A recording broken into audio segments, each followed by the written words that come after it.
تو سب سے پہلے اچھا آج کی کلاس جیسے السلام علیکم سب کو.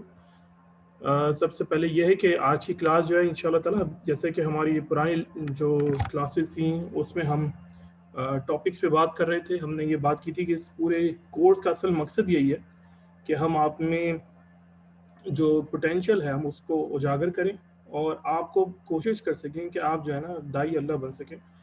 تو اس کے لیے ہم نے لاسٹ ٹائم بھی بات کی تھی کورسز یعنی ڈفرینٹ ٹاپکس جو تھے آپ لوگوں نے سلیکٹ کیے تھے, پھر اس پہ آپ نے پریزنٹ کیے تھے, پھر اس پہ سوال جواب ہوئے تھے. پھر تو یہی چیز آج ہم کنٹینیو کریں گے انشاءاللہ تعالیٰ. تو جیسے کہ لاسٹ ٹائم ہوا تھا ہمارے ابھی آپ کے پاس پوری اتھارٹی ہے, آپ اپنا مائک انمیوٹ کر کے بات کر سکتے ہیں اور سوال بھی کر سکتے ہیں, اپنا پارٹیسپیٹ کر سکتے ہیں. یہ آپشن آپ کے پاس اویلیبل ہے. تو ابھی سب سے پہلے تو یہ کامران بھائی نے ہینڈ ریز کیا, تو کامران بھائی آپ اپنا مائک کو انمیوٹ کر لیں اور آپ ڈائریکٹ بات کر لیں.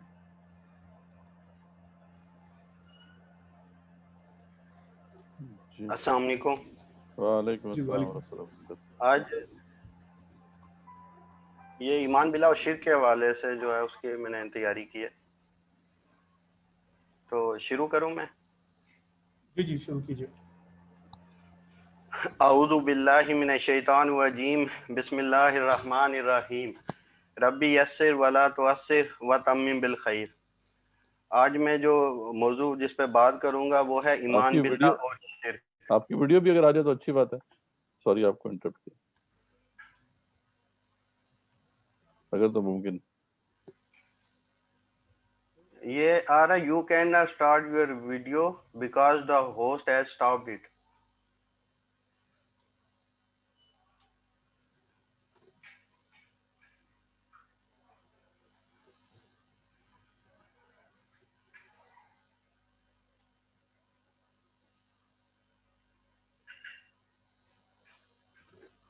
ویڈیو آن نہیں ہو رہی اس میں.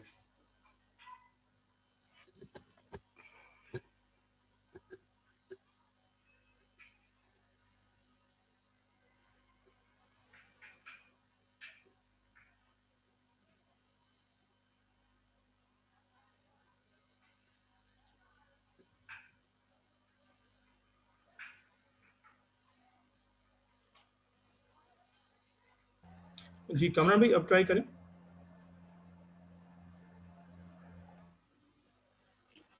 جی اب آپ کی ویڈیو آئی.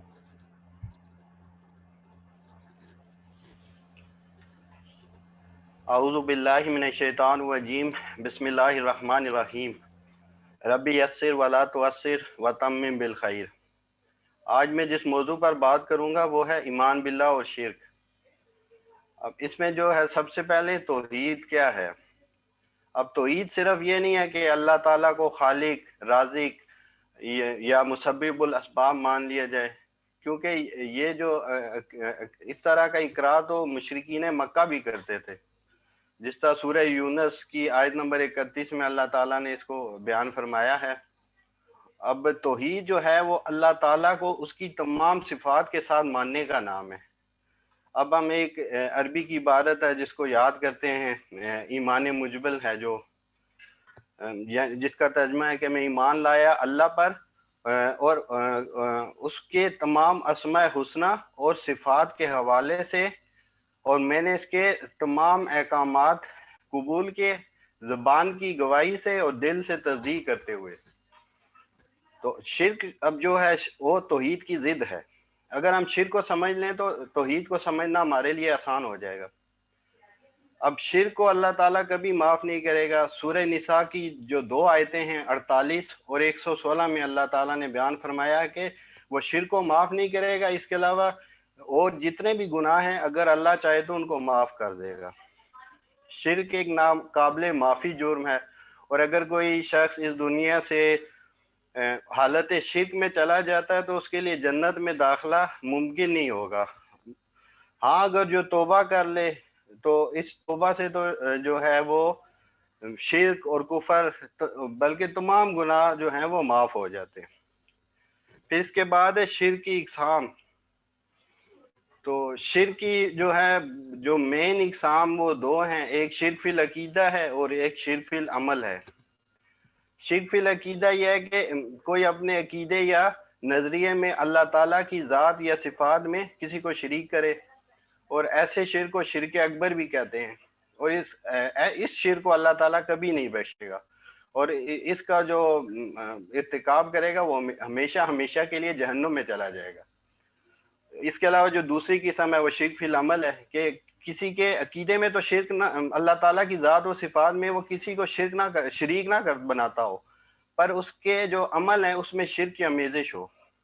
اب شرک فی العقیدہ کی جو دو قسمیں ہیں، ان میں شرک فی ذات ہے اور شرک فی صفات ہے۔ شرک فی ذات یہ ہے کہ اللہ تعالیٰ کی ذات کا پورا تصور جو ہے تمام اسماء و صفات اور اس کے غیر سے منسوب کر دیا جائے، تو یہ واضح ترین اور بدترین شرک ہے۔ جیسے عیسائیوں نے حضرت عیسیٰ علیہ السلام کو اللہ کا بیٹا قرار دیا، اور یہودیوں کے گروہ نے اس کو حضرت عزیر علیہ السلام کو اللہ تعالیٰ کا بیٹا قرار دیا۔ اسی طرح جو ہے ایک جو کنسیپٹ ہے ہندو اور چینی مذاہب میں ہما اوس پینتھیزم کا، کہ وہ ساری کائنات کو ہی خدا کہتے تھے۔ پھر اس کے علاوہ ہندو مت میں کرشنا اور رام چندر جو ہے، اس کے بارے میں ان کا یہ عقیدہ تھا کہ یہ خدا کے اوتار ہیں، یعنی خدا ان میں حلول کر گیا ہے۔ تو اگر اوورآل دیکھا جائے تو الحمدللہ جو امت مسلمہ ہے وہ اس جو شرک فی ذات کے ہے اس سے کافی حد تک بچی ہوئی ہے، جبکہ شرک فی ذات جو ہے وہ سب سے واضح اور ظاہر شرک ہے۔ سورہ مریم کی آیت نمبر 88 سے جو 92 ہے اس میں اللہ تعالیٰ نے اس کا ذکر فرمایا ہے۔ پھر شرک فی العقیدہ میں دوسری جو ہے وہ شرک فی صفات ہے، کہ اور یہ شرک جو ہے تاریخ کی تمام امتوں میں جو ہے موجود رہا ہے، اور امت مسلمہ بھی اس سے مستثنیٰ نہیں ہے۔ شرک صفات یہ ہے کہ اللہ کی کوئی ایک صفت اٹھا کر کسی اس کے غیر کو دے دی جائے، یہ باقی صفات کو وہ مان رہا ہوگا، اس لیے اس شرک کو پہچاننا کافی مشکل ہوتا ہے۔ اور اس کی جو سب سے بڑی وجہ یہ ہے کہ جو اللہ تعالیٰ کی صفات ہیں وہ کسی نہ کسی حد میں مخلوق میں بھی کچھ شائبہ پایا جاتا ہے ان کا، تو اللہ تعالیٰ اور اس کی جو مخلوق ہے اس میں جو موجود صفات کو اگر تین اس میں فرق جو ہے ان کو سمجھ لیا جائے تو شرک فی صفات کو سمجھا جا سکتا ہے۔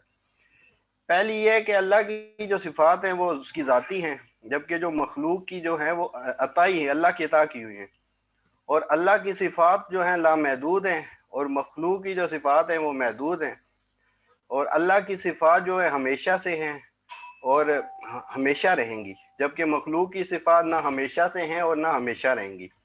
اب قریش مکہ جو ہیں وہ اس شرکہ کے مرتکب تھے کہ وہ اللہ تعالیٰ کو جو ہے خالق رازق بندگی والا سب کچھ مانتے تھے، لیکن وہ آخرت کے منکر تھے، اس لیے وہ اللہ کو مالک یوم الدین نہیں مانتے تھے۔ پھر کیا اس کے بعد جو شرک فی العقیدہ کی جو ہے شرک فی صفات ہے۔ اب شرک صفات میں جو پہلا کنسیپٹ ہے وہ شفاعت کا ہے۔ اس میں جو صحیح تصور یہ ہے کہ اللہ کے نبی پاک علیہ السلام کو، انبیاء کرام کو اور جو نیک لوگ ہیں ان کو اللہ تعالیٰ قیامت والے دن جو ہے یہ اجازت دیں گے کہ وہ جو لوگوں کے لیے شفاعت کریں، اور جن کے لیے جہنم کا فیصلہ ہو چکا تھا ان کو جنت میں لے جانے کا سبب بنے۔ اب اس میں غلط تصور یہ ہے کہ جو شفاعت کرنے والے کیونکہ اللہ کے محبوب ہیں اس لیے وہ لازماً شفاعت کر لیں گے، اور رسول اکرم کی شفاعت سے ہم میدان عشر سے ہی جنت ڈائریکٹ جو ہے جنت میں چلے جائیں گے۔ اب شفاعت کرنے والے کیونکہ اللہ کے محبوب ہیں اس لیے لازماً اس کی شفاعت کو قبول کروا لیں گے۔ تو قرآن پاک کی جو سورہ طٰہٰ کی آیت نمبر 109 ہے اس میں اس کا رد کیا گیا ہے کہ اس دن سفارش کچھ کام نہ آئے گی مگر جسے رحمان حکم دے اور اس کی بات کو پسند فرمائے۔ تو شفاعت کا بھی صحیح تصور یہ ہے کہ نبی پاک کی قیامت والے دن دو شفاعت ہوں گی، ایک شفاعت کبریٰ ہے جو ساری انسانیت کے لیے ہوگی کہ اس کی بنیاد پہ جو حشر کے دن کی جو سختی ہوگی وہ ختم ہوگی، حساب کتاب جو ہے شروع ہو جائے گا۔ دوسری جو ہے امت مسلمہ کے گناہ گاروں کے لیے ہوگی، وہ شفاعت صغریٰ ہوگی۔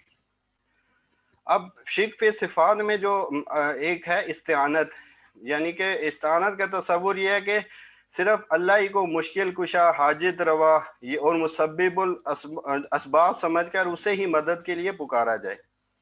اب یہ جو ہے اس ضمن میں جیسے الوہاب ہے، بہت دینے والا، اور رزاق رزق دینے والا، اب یہ جو صفات ہیں وہ بظاہر کسی نہ کسی حد تک جو مخلوق میں بھی ان کا شائبہ پایا جاتا ہے، اس لیے ان سے ظاہری اسباب کی بنا پر مدد کے لیے پکارا جا سکتا ہے اگر وہ خود بھی موجود ہوں۔ اب اس میں غلط تصور یہ ہے کہ اگر کوئی یہ سمجھنا شروع ہو جائے کہ اللہ کے علاوہ کوئی اور بھی جو ہے وہ رزق دینے والا ہے، کوئی اور بھی مدد کرنے والا ہے، اور غیبی اسباب مثلا جنات سے مدد لینا شروع کر دے، اور بعض لوگ جس طرح موکلوں سے کہتے ہیں ہم کام کرواتے ہیں، اب یہ موکل بھی جو ہے جنات ہی ہوتے ہیں، کوئی الگ سے یہ موکل وغیرہ نہیں ہوتا کچھ۔ اب غیب میں صرف ایک ہستی ہے جس سے مشکل میں مدد مانگنا جائز ہے، اور وہ اللہ تعالیٰ ہے۔ اس کے علاوہ کسی اور ہستی سے جو غیب میں ہو، جیسے جنات وغیرہ، یا اسی طرح جو غیبی اسباب کے بغیر مدد کرنے کے دعوے دار ہوں، جیسے آج کل کچھ عامل وغیرہ ہوتے ہیں، تو وہ ناجائز ہے۔ اس میں دو جو ہے استثناءات ہیں، یعنی کسی سے جو ہے دعا کی درخواست کرنا اگر وہ زندہ ہے اور سامنے حاضر ہے تو بندہ، اور اگر بندہ مر چکا ہے تو اس سے تو آپ یہ نہیں کہہ سکتے کہ میرے لیے دعا کرو۔ اور دوسرا ہے جو قرآنی آیات سے جو دم وغیرہ ہے۔ اب کس سے مدد لی جا سکتی ہے؟ ایک تو یہ کہ مدد کرنے والا موجود ہو اور ظاہری اسباب کی بنا پر مدد کرے۔ اب جو غیبی اسباب سے مدد کرنے کا دعوے دار ہو، اس سے مدد مانگنا جائز نہیں ہے۔ پھر شرک فی صفات میں ایک ہے حاکمیت، کہ لیجسلیٹر کون ہے۔ تو جو شخص اللہ کی حاکمیت کی بجائے کسی اور، جس میں عوام کی حاکمیت کا تصور بھی شامل ہے، کی حاکمیت پر یقین رکھتا ہو، تو وہ اللہ کی صفات الحکم، فیصلہ کرنے والا، اور العدل جو ہے عدل کرنے والا ہے، اس کا میں غیر اللہ کو شریک کرتا ہے۔ اب بادشاہ کے قوانین یا پارلیمنٹ کے قوانین وغیرہ کو جو ہے وہ ان کو بھی حتمی مانگے، حالانکہ جو قوانین ہیں صرف اللہ کے حتمی ہیں۔ اور اگر اس میں یہ ہے کہ کوئی یہ کہے کہ اللہ کے قوانین آج نہیں چل سکتے، تو یہ تو کھلا کفر و شرک ہے ابھی۔ لیکن اگر کوئی یہ کہے کہ یہ ٹھیک ہے کہ وہ بھی قوانین ہیں اللہ کے جو ہیں، لیکن آج کے دور میں اگر پارلیمنٹ کوئی قانون بناتی ہے تو وہ بھی، اس پہ بھی عمل ہو سکتا ہے، تو یہ شرک ہے۔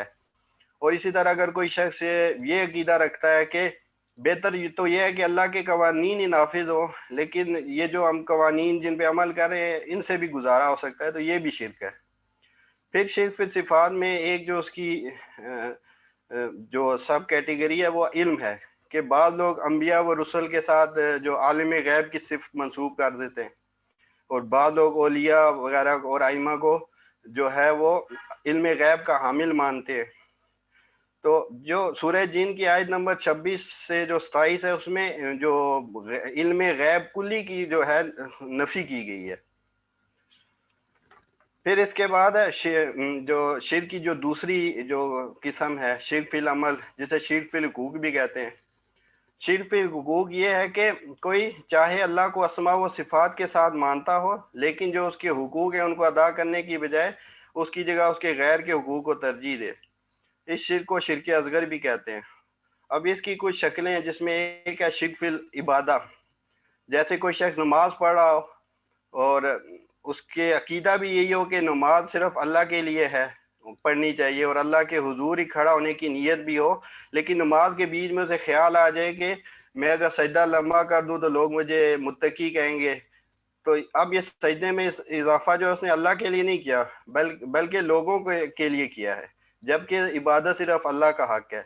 پھر ہے شرک فی الاطاعت، کہ اللہ میں اطاعت اللہ کے علاوہ اوروں کا بھی حق ہے، لیکن اللہ کا حق سب سے بڑھ کر ہے، اور شریعت کا اصول بھی یہی ہے کہ لا طاعت لمخلوق فی معصیت الخالق، کہ مخلوق کی اطاعت اللہ کی معصیت میں نہیں ہو سکتی۔ اب والدین کی اطاعت کا شریعت نے حکم دیا ہے، لیکن اگر والدین شرک کا حکم دے تو ان کی بات نہیں مانی جائے گی۔ پھر ایک جو اس کی قسم ہے وہ شرک فی المحبت ہے۔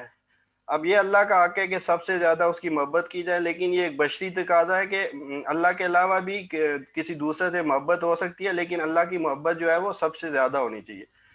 پھر اس کی ایک قسم ہے شرک فی الحقوق۔ اب یہ اللہ کا شرک فی الخوف، یہ اللہ کا حق ہے کہ سب سے بڑھ کر اسی سے خوف کھایا جائے۔ اب خوف بھی جو ہے وہ محبت کی طرح ایک فطری جذبہ ہے کہ انسان کے دل میں کسی اگر دنیاوی چیز سے خوف ہے تو وہ ہو سکتا ہے، لیکن اللہ کا جو خوف ہے وہ سب سے بڑھ کر ہونا چاہیے۔ پھر اس کی ایک قسم ہے شرک فی دعا۔ اب یہ اللہ کا حق ہے کہ سب سے زیادہ اسی کو پکارا جائے۔ اللہ کے سوا اوروں کو بھی پکارا جا سکتا ہے، لیکن اس کی 3 شرائطیں، ایک یہ کہ وہ شخص وہاں پر موجود ہو اور وہ خود ظاہری اسباب سے مدد کر سکتا ہو، اور اپنے دل میں بھی یہ اطمینان ہو کہ اسباب میں قدرت اللہ تعالیٰ ہی کی پیدا کر سکتے ہیں۔ اب کسی غیبی ہستی سے غیبی وسائل کے توسط سے مانگنا تو یہ شرک اکبر ہے۔ اب پھر ہے شرک اصغر، جو ہے شرک اکبر میں تبدیل ہو کے رہتا ہے۔ اس میں یہ ہے کہ سب سے پہلے یہ کہ گناہ کا بندہ ارتکاب کر لیتا ہے، تو دوسرے مرحلے میں وہ ان گناہوں کو جسٹیفائی کرنے کی کوشش کرتا ہے، کہ گناہ پر اطمینان حاصل کرنے کی کوشش کرتا ہے۔ جس طرح سود ہے کہ سود کھانے والا دل میں سوچے گا کہ میں بھی اگر سود کھا رہا ہوں تو کیا ہوا، باقی لوگ بھی کھا رہے ہیں، اور روپیہ بھی ڈی ویلیو ہو رہا ہے، اس طرح کے بہانے کرے گا۔ اور تیسرا مرحلے میں اس کو ضمیر ملامت کرے گا تو وہ علماء سو جو ہے ان کی بات مان لے گا، ان کے فتوے پر عمل کرے گا اور اس مسئلے کا انکار کر دے گا۔ اور شرک سے بچاؤ کا جو طریقہ ہے وہ سنت ابراہیمی سے مل سکتا ہے، کہ سورہ بقرہ کی آیت نمبر 131 میں ہے، اذ قال لہ ربہ اسلم قال اسلمت لرب العالمین۔ جب کبھی بھی انہیں ان کے رب نے کہا فرما بردار ہو جا، انہوں نے کہا میں نے رب العالمین کی فرما برداری کی۔ اب حضرت ابراہیم کی زندگی اس کی مثال ہے کہ اللہ نے جو جو حکم دیا، فرمایا کہ بیٹے کو گلے پہ چھری چلا دو تو چلا دی، اور دودھ پیتے بچے کو ایک جو صحرا تھا جہاں نہ پانی نہ کچھ کھانے کے لیے تھا، وہاں چھوڑنے کا حکم دیا تو وہاں پر چھوڑ کر چلے آئے۔ تو وما علینا الا البلاغ۔ جزاک اللہ جی، ماشاء اللہ کامل بھائی بہت اچھے طریقے سے آپ نے سمرائز کیا پورے ٹاپک کو، اس سے باقی لوگوں کو بھی سیکھنا چاہیے۔ یعنی یہاں پہ کوشش تو آپ یہ کریں کہ سمرائز کریں جیسے آپ نے کیا، ہاں باقی جب آپ بیان کریں گے کہ جب اپنے دوستوں میں اپنے اور احباب میں جب دعوت دیں گے پھر اس کو تفصیل سے بیان کریں۔ لیکن ماشاءاللہ آپ نے کافی پوائنٹس کور کیے۔ کچھ کویسچنز آپ سے پوچھ لیتے ہیں تاکہ بس یہ چیک کرنے کے لیے کہ آپ کا کانسیپٹ کلیئر ہے۔ تو اور یہ کویسچنز وہ ہیں جو عام طور پہ آپ کو پبلک سے آئیں گے، تو اس لیے وہی ہم کویسچن پوچھیں گے۔ تو ویسے اور بھی باقی لوگ بھی کویسچن پوچھ سکتے ہیں جو لوگ ہمارے ساتھ ہیں، عثمان بھائی بھی ہیں اور حامد بھائی بھی ہیں۔ اچھا، تو کویسچن یہ ہے آپ سے کہ ایک شخص جو ہے وہ غیر اللہ سے مدد مانگنے کے کا قائل تو نہیں ہے، یعنی وہ جو ہے کسی اپنے بچے کی جاب کے لیے کسی منسٹر کے پیچھے پڑا ہوا ہے اور وہ منسٹر جو ہے اس کو دھتکار دیتا ہے، اسے اس کی مدد نہیں کرتا، لیکن پھر بھی وہ شخص جاتا ہے اور اس کے پیچھے پڑا رہتا ہے اور اس کے آگے منتے ترلے کرتا ہے، تو کیا یہ شرک ہوگا؟ اگر تو وہ ایک آدھ دفعہ اس کے پاس جاتا ہے اور اپنے بچے کے لیے سفارش کرتا ہے تو یہ تو جائز ہوگی کہ یہ اسباب کی ایک ذریعہ ہوگا۔ لیکن اگر وہ یہی سمجھتا ہے کہ بس اب اسی منسٹر نے ہی میرے بچے کو رزق دینا ہے، تو اسی نے اس کو روزی دینی ہے اور نوکری دینی ہے، اور وہ بار بار اس کے انکار کے باوجود یا اس کی اگنور کرنے کے باوجود بار بار اس کے پاس جاتا ہے، تو یہ شرک اصغر کہلائے گا۔ اچھا، لیکن اگر وہ یہ سمجھتا ہے کہ یہی مطلب جو ہے منسٹر ہی یہ جاب دلا سکتا ہے اور وہ اس کا عقیدے میں بات بیٹھ جاتی ہے، تو پھر تو یہ شرک اکبر ہو جائے گا۔ ہو جائے گا۔ ٹھیک، اچھا شرک، اچھا یہ تو ٹھیک ہو گیا، اچھا آپ نے جواب دیا۔ دوسرا ہے کہ ایک شخص جو ہے یہ سمجھتا ہے کہ وہ کسی بزرگ کی قبر پہ جاتا ہے اور وہ کہتا ہے کہ بزرگ سے مانگتا ہے کہ یہ بزرگ مجھے جو ہے وہ کچھ عطا کر دیں، لیکن اس کا نظریہ یہ ہے کہ اللہ تعالیٰ نے اس بزرگ کو کوئی کوٹا دیا ہوا ہے، تو جب میں اس بزرگ سے مانگوں گا تو اس کوٹے سے یہ مجھے دے دے گا۔ تو یہ تصور عام طور پہ ہمارے ہاں جو ہے رائج ہے۔ تو یہ کس قسم کا شرک ہے؟ شرک اصغر ہے یا شرک اکبر ہے؟ یہ تو شرک اکبر ہوگا، کیونکہ قرآن میں اور حدیث میں اس سے منع کیا گیا ہے کہ جو دعا ہے وہ صرف اللہ تعالیٰ سے مانگنی ہے۔ اور اگر ہم قرآن کی جتنی بھی دعائیں اگر ان کو دیکھیں تو وہ ربنا سے شروع ہوتی ہیں، یعنی کہ جو بھی دعا سکھائی گئی ہے وہ اس میں یہی کہا گیا کہ اللہ سے مانگنا، آپ نے کسی غیر سے نہیں مانگ سکتے آپ۔ ٹھیک ہے، ٹھیک ہے، مطلب اب یوں بھی آپ نے ایکسپلین کیا ہے، آپ دوبارہ ایکسپلین کر سکتے ہیں ہمارے یہاں پہ کہ یہاں پہ مسئلہ کیا ہے کہ وہ جو جس سے مدد مانگی جا رہی ہے وہ غیب میں، ٹھیک ہے، اور غیب میں جو شخص موجود ہے اس سے مدد نہیں مانگی جا سکتی. یہ شرک استمداد بالغیب کہتے ہیں. اچھا ذات اور صفات میں کیا فرق ہے؟ یعنی ہم جب کہتے ہیں کہ اللہ تعالیٰ کی ذات میں شرک کر دیا کسی نے، اور ہم جب صفات کی بات کرتے ہیں، ذات اور صفات میں فرق کیا ہے؟ کیونکہ صفات بھی تو ساری کی ساری ذات کے ساتھ ہی منسلک ہوتی ہیں. ذات تو یہ ہے کہ جس طرح کوئی شخص یہ عقیدہ رکھتا ہے کہ جیسے عیسائیوں کا عقیدہ ہے کہ حضرت عیسیٰ علیہ السلام جو ہیں وہ اللہ کے بیٹے ہیں، تو اب بیٹے میں جو ہیں وہ باپ کی جو صفات کسی نہ کسی حد تک پائی جاتی ہے. تو یہ اس لیے اگر کسی ایسی جس طرح یہودی ہیں کا ایک گروہ تھا جو حضرت عزیر علیہ السلام کو جو اللہ کا نسبی بیٹا قرار دیتا تھا، تو یہ شرک فی ذات ہو جائے گا کہ وہ حضرت عیسائی جو حضرت عیسیٰ علیہ السلام کو اور یہودی حضرت عزیر علیہ السلام کو اللہ کی ذات میں شریک ٹھہرا رہے ہیں. جبکہ شرک فی صفات یہ ہے کہ اب جس طرح قریش مکہ تھے وہ یہ کہتے تھے کہ اللہ تعالیٰ ہی رازق ہے، وہی موت کا مالک ہے، اور اس کے علاوہ وہ مدد بھی کرتا ہے، باقی چیزیں بھی مانگتے تھے، لیکن کیونکہ وہ آخرت کے منکر تھے اس لیے وہ اللہ تعالیٰ کو مالک یوم الدین نہیں مانتے تھے، یعنی کہ وہ جزا و سزا نہیں دے گا. اور یہ اسی کی وجہ سے وہ پھر جو ہیں اس کے بھی منکر تھے کہ مرنے کے بعد کوئی زندہ ہوگا دوبارہ. وہ کہتے ہیں مرنے کے بعد ختم ہو جائے گی. تو مشرکین مکہ جو تھے وہ شرک فی صفات کا ارتکاب کر رہے تھے یا شرک فی ذات کا؟ وہ شرک فی صفات کے بھی تھے اور شرک فی ذات کے وہ اس حیثیت میں تھے شاید جو بتوں وغیرہ کو وہ پوچھتے تھے وہ شاید شرک فی ذات میں آتا ہوگا، لیکن اصل ان کا جو شرک تھا وہ شرک فی صفات تھا.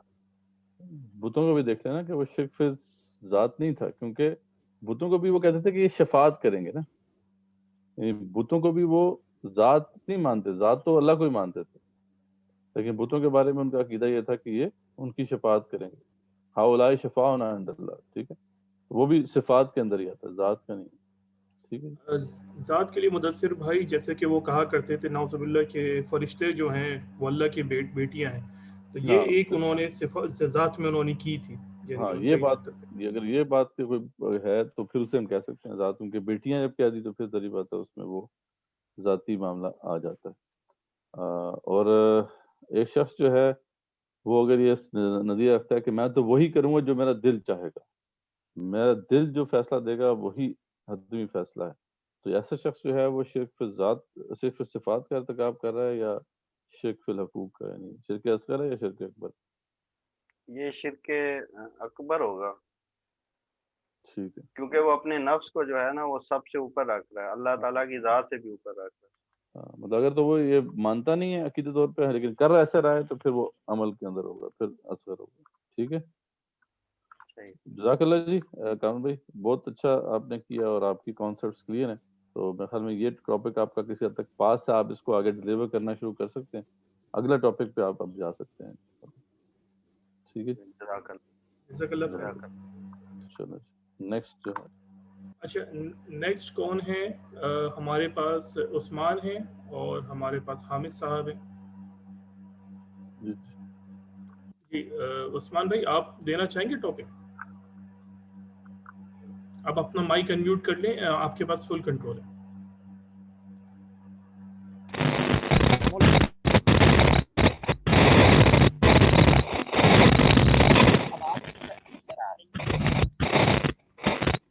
عثمان آپ کی آواز بہت خراب آ رہی ہے.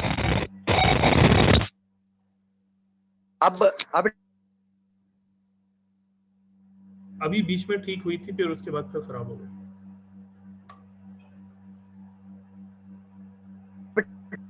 اچھا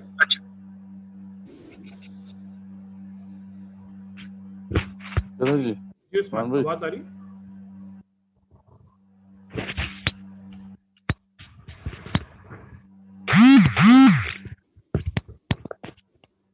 بھائی چلے آپ ایک کام کریں عثمان، آپ پہلے صحیح کر لیں، میں حامد صاحب سے کر لیتا ہوں، میں حامد صاحب نے ہینڈ ریز کیا. ٹھیک ہے، السلام علیکم ورحمۃ اللہ. جی حامد صاحب. وعلیکم السلام. وعلیکم السلام ورحمۃ اللہ. میں آپ سے آج اس مرتبہ معافی چاہوں گا اس لیے اچھا کہ ایک سوال ہے، ایک دو سوال ہیں، اس کے بعد تیاری مکمل ہو جائے گی. میں اس سوال جواب کے سیشن کو اس طریقے سے دیکھ رہا تھا کہ